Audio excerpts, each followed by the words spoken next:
The year is 1981.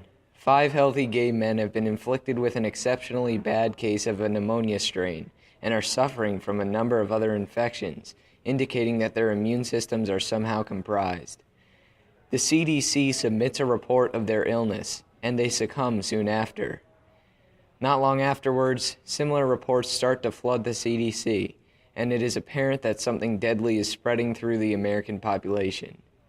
In the following year, more reports continue to flood in, and the public starts to become worried, escalating to hysteria.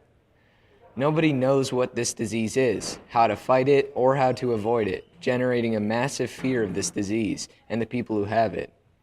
Nowadays, HIV is a result of one of the largest epidemics to exist. We'll see how said pandemic was brought to existence. Before 1981, many did not know about the horrible disease known as HIV, a sexually transmitted disease in which causes the recipient's immune system to be unable to fight infections that can be harmful to the body. HIV is known to be a gateway to acquired immunodeficiency syndrome, or AIDS. What is AIDS actually, though? AIDS is a condition caused by HIV, but HIV itself has some symptoms of its own. It comes in 3 stages. The first stage is called acute infection.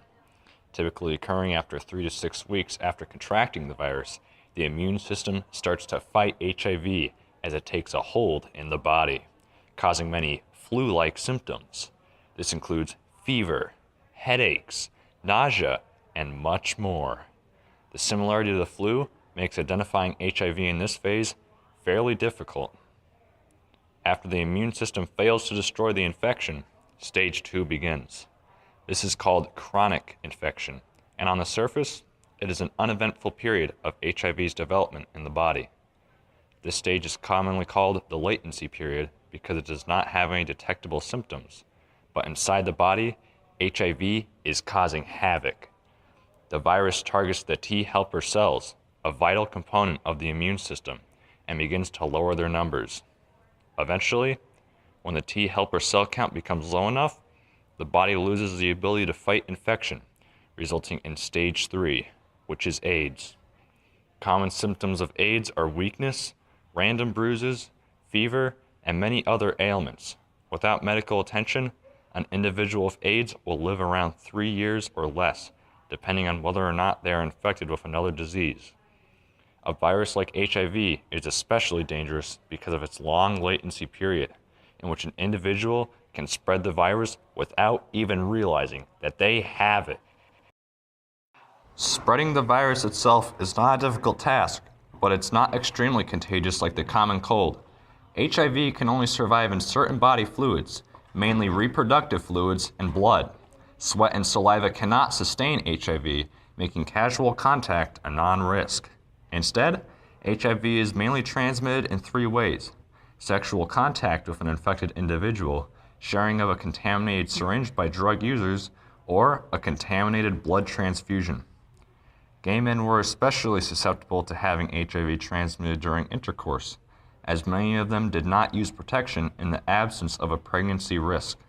Contaminated blood was a major issue for transfusions because by the time that HIV had been discovered, it was already in many different blood banks and had contaminated numerous patients.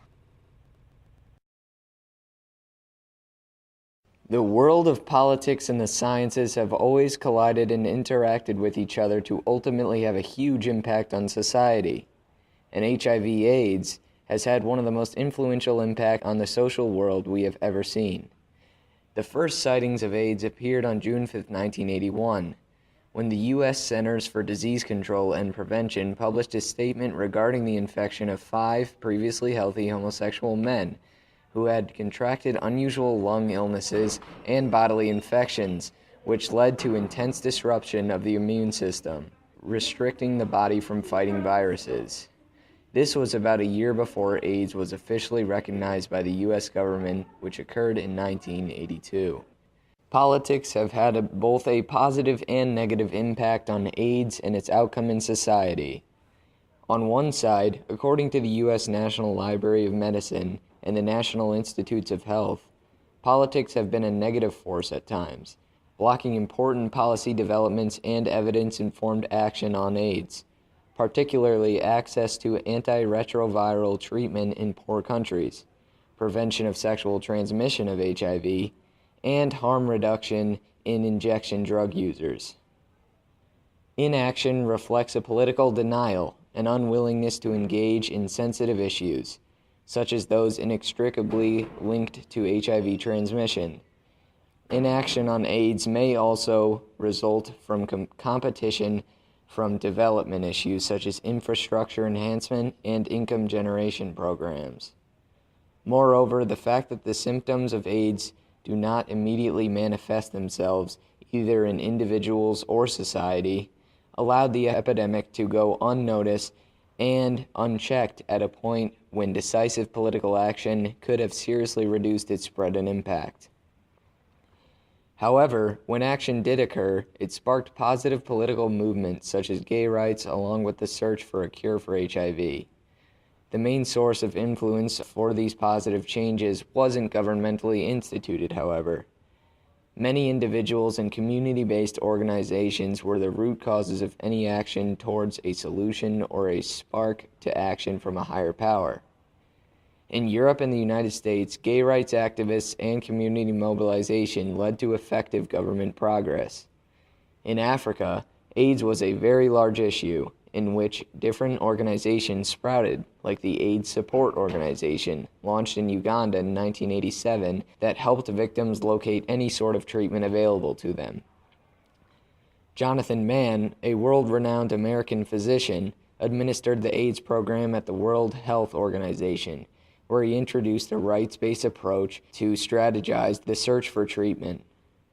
Through the World Health Assembly and many different regional conferences around the world, Mann introduced ministers of health in multiple different nations to attempt to make the issue of HIV more mainstream, attracting much-needed attention to the issue.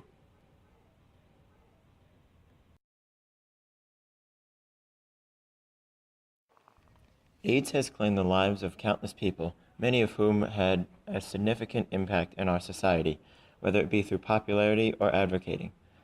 The first two notable people to die due to AIDS were Ryan White and Rock Hudson.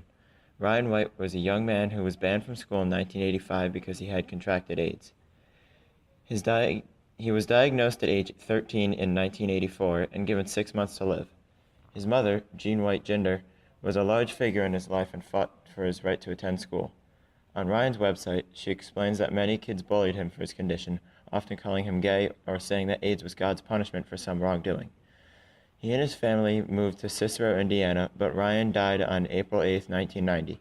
Only a few months after, on August 18th, Congress passed the Ryan White Care Act. Short for a comprehensive AIDS research emergency, it provides HIV/AIDS-related health care for people who cannot afford it. It has been reauthorized 5 times in 1996, 2000, 2006, 2009, and 2013, and is now called the Ryan White AIDS-HIV program. Today, he has become a figure for reform of the AIDS community. Another major figure to die in the early stages of AIDS was Rock Hudson, the first celebrity to die from AIDS. He was a very famous actor known for his roles in Giant, Come September, and Pillow Talk. He was born on November 17, 1925 in Winnetka, Illinois, and began his acting career in 1946 using his charm and good looks to rise to the top. Although he married a woman to keep his social status, he was in fact gay. He went to the doctors in June of 1984 about an irritation on his neck, which turned out to be cancer commonly found on AIDS sufferers. He was diagnosed with AIDS on June 5, 1984, but did not tell the public until June 25, 1985, over a year later. It was a courageous act to come out with his social stature, and his bravery made him a catalyst for global awareness of the growing disease. Some other more well-known figures who have died from AIDS are Delholm Elliott, an actor known for playing Eddie Murphy's butler in Trading Places, Eric Lynn Wright, also known as Eazy-E, the rapper from NWA, Isaac Asimov, a writer and biochemistry professor who created Asimov's 3 Laws of Robotics, and Freddie Mercury, the lead singer from the band Queen. Irvin Magic Johnson, an NBA Hall of Fame basketball player, and Charlie Sheen, a famous actor known for playing Charlie Harper on 2.5 Men, have been diagnosed with AIDS but are still alive.